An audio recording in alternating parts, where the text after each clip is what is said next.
Good morning, guys. We're headed to Chad's Midnight Tint and Vinyl to get my carbon piece in the front wrapped and do a little bit of rewrapping on the hood because I got some scratches while I was out in California. Then we're gonna go over to Eddie's. Eddie's doing some stuff to his i8 for the rally coming up. Rally Kings is coming up this weekend.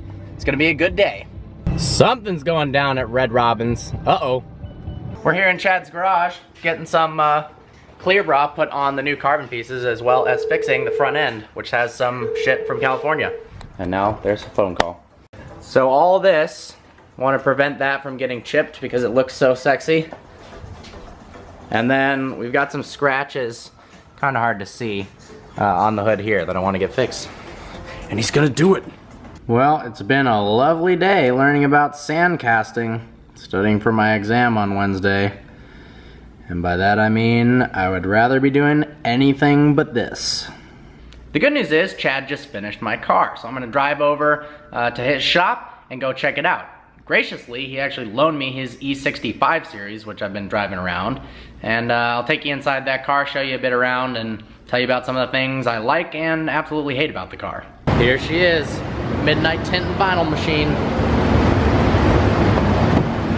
Look at these tints. They are so dark that you can't see in, you can only see me. This is double limo tinted. Honestly, I really don't like double limo tints. It makes it way too hard to see. And hopefully I don't get pulled over on the way to get my car because of the tints. The car is nice to drive, but this is the worst damn system of all time. Oh my God, does the original iDrive suck. Not only can you not see into the car, you can barely see out of this thing. The amount of light that it limits is unreal. I'm pretty much gonna drive with the windows down because, well, the camera makes it look a lot easier to see through because of the exposure setting, but for me, it's really hard to tell that there's even a car there. Why the hell are the window control buttons at an angle like this? That is so freaking not ergonomic. It seems like I always choose to go do car-related things right in the middle of commute traffic. Random thought while driving. Who else likes rock music? I'm huge into AC/DC, Van Halen, Led Zeppelin. Post some of your favorite bands below. So here we go. She's all protected. This looks like such a bitch to wrap that. And then replace the clear bra on the hood. Instead of, it was before, it was halfway up, now it's all the way. And then redid the fenders. Got a tiny little seam there, but yeah, you can't even see that on the camera. My friend thought it would be a funny idea to get 3 honks as his license plate as he does some roll racing. Obviously not on the road here since I'm showing his license plate, always completely legal. Unfortunately, it's resulted in people just honking at him incessantly when he drives down the road. So it's not really that funny and he hates it now. In the Huracan, about to do a cold startup in the garage.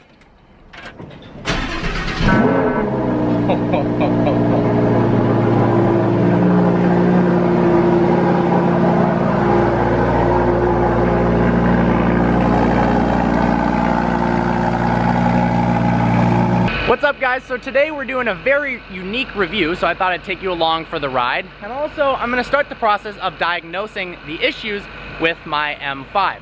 Now, nothing is wrong with the car itself. However, the supercharger doesn't appear to be producing anywhere near the power that it should be.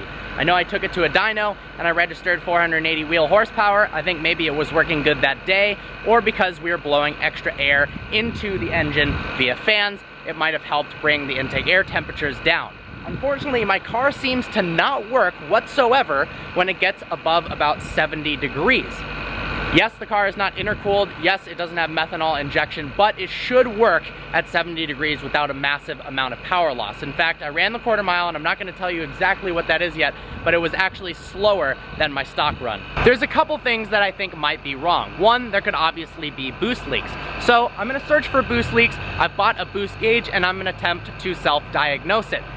This is something that's totally new to me. I've never modified a vehicle to this extent before, so it's a learning process. So forgive me if I say something that's inaccurate. All the help I can get would be lovely. I've bought a boost gauge, so I'm gonna test that out. Potentially, there's a few places where it might be leaking. Let me show you. This is one source that I'm concerned about. These rubber couplings don't appear to be that good. And this is actually where the charge pipe popped off the first time. Also, because of boost, there can be leaking from the plenum I love this car, but I am frustrated to say the least. I spent a good amount of money putting the supercharger on this car to make it more fun, and it's really done nothing but cause issues. It hasn't worked properly, and right now it's making the car slower than stock, which really doesn't make all that much sense. Hopefully we can get this sorted, whether it's me figuring it out, whether it's the shop figuring it out, or even me, the shop, and you guys helping me online. That would be awesome.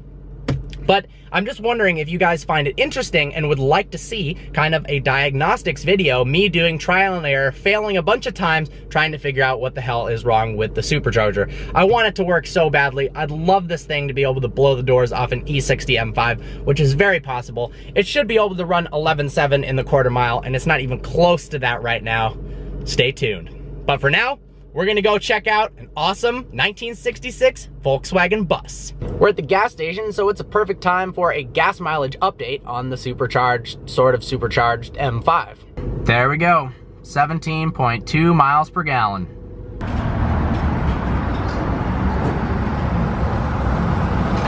This single leaf has been bugging me so much on this drive over here. Damn you, leaf! Ooh, look, it's a Pontiac Aztek. Gorgeous. You know what I hate about gas stations? It is so hard to remove the nozzle without spilling gas on your car. So here it is. Here is the bus we're reviewing today. Let me give you a little walk around before we go inside.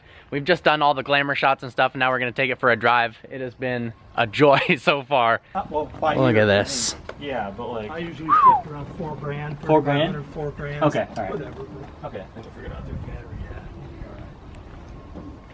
Obviously, this isn't the ordinary vehicle that we review on Vehicle Version, so our drive isn't going to be talking about the specs and the handling. It's more the experience, talking about how everyone looks at you in a positive manner, unlike sometimes in driving a Lamborghini or an i8, and just how unique this car really is. And I'm sure the driving experience is almost as unique as what this thing looks like. We're setting up the cameras here on the inside. These are the most vertical windows we've ever experienced. Short of what? I don't even know. Semi-truck? You've driven a semi-truck? Yeah. Look how flat the steering wheel is. Got an 8-ball shift knob. Is that a 4-speed, bro? A little bit sloppy there, but that's typical of older cars. Alright, you think this will work for the mic? If this thing could actually go 140, that would be horrifying. Is that kilometers? Oh, it's miles per hour. There's no way that's real. We're in the back of the short bus. Eddie's driving. I've got so much leg and headroom. This thing is like a Maybach. You guys don't like the way I pronounce Maybach? Then I'm gonna call it Maybach. Just kidding. Maybach music. It's actually Maybach, but whatever. Look at Eddie. Edward, Gear change, ready? take me to the Four Seasons, please. And he goes for a gear change. It's the oldest car Eddie's ever driven. We're ripping. Look at our GoPro setup going on here. Many GoPros. Many GoPros. It's windy. I love the windows open. You got the breeze Windows going. slide on the side. They slide? Yeah, look. They go, Oh look. my God, they slide back and forth.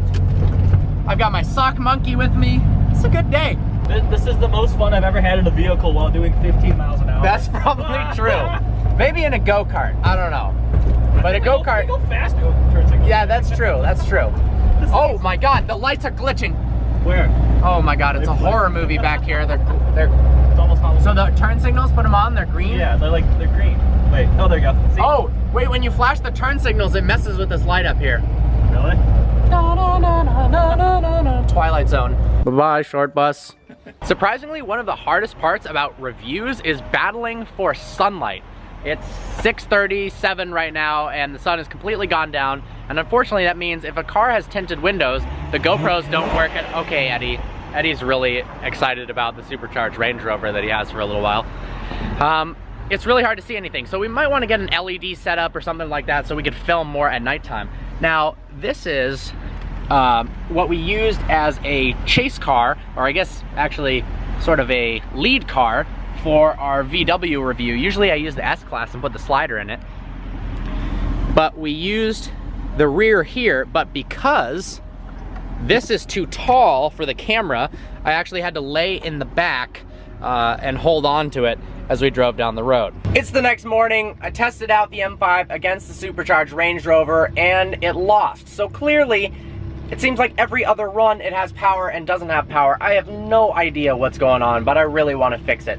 The Huracan is out. I'm taking it to the Lamborghini dealership because the Huracans have this very strange issue that's popping up all over across the forums, where they run out of gas when it still says you have mileage left. So it said I had 56 miles until empty, and all of a sudden the car started struggling to idle, and then it shut off and I had to push it down the road to get out of the way. So I'm taking it to the dealership because they said that they would get rid of my now on check engine light for free, and then I might do some shopping, maybe talk about what it's like to drive this in the rain. So far, it's all-wheel drive. It's no different than any other car. Here's the windshield wipers, by the way. We'll get that to focus. Pretty weird, huh? Press it in to stop.